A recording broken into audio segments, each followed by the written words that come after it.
আসসালামু আলাইকুম। আমরা যারা টেইলারিং কাজ করি, আমাদের অনেক সময় সেলাই মেশিনের কাজ করতে গিয়ে দেখা যায় সেলাই মেশিনে সেলাই হচ্ছে কিন্তু কাপড়টা সামনের দিকে যাচ্ছে না। আপনাদের এই প্রবলেম দেখা দিলে কি করতে হবে আমি এই ভিডিওতে শিখাবো। প্রথমে আমি একটা কাপড়ে সেলাই করে দেখাচ্ছি কাপড়টা সামনের দিকে যায় কিনা।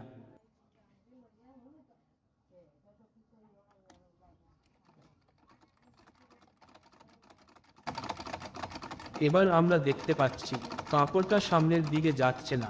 মেশিনে দাঁত ঠিক মতো কাপড়টা টেনে নিতে পারছে না। এর কারণ কি? এর কারণ হলো মেশিনের দাঁতটা নিচের দিকে দেবে গেছে। এখন আমি দেখাবো কিভাবে মেশিনের দাঁত উপরে তুলতে হয়। এই দেখুন, মেশিনের দাঁত অনেকটা নিচে দেবে গেছে। এবার দাঁতটা কিভাবে উপরে তুলবো আপনারা ভিডিওতে লক্ষ্য করে দেখবেন।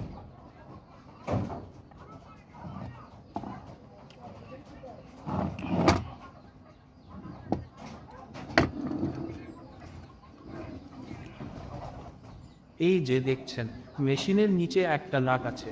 ওই নাট প্রথমে একটু ঢিলা করে নেবেন।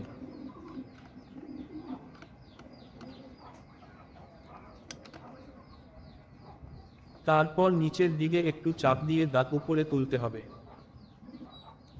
এবার দেখো পরিমাণ মতো দাঁতটা উপরে উঠেছে কিনা। আমাদের পরিমাণ মতো দাঁত উপরে উঠেছে। একটা জিনিস খেয়াল রাখবেন, দাঁত বেশি উপরে উঠে না যায় আবার বেশি নিচে না থাকে। এবার আমরা নাট ভালো করে টাইট দিব।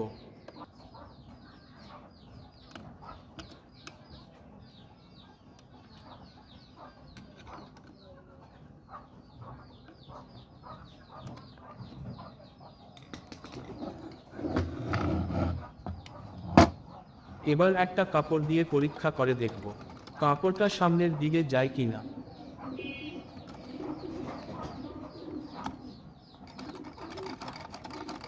আলহামদুলিল্লাহ, আমাদের মেশিন ঠিক হয়ে গেছে।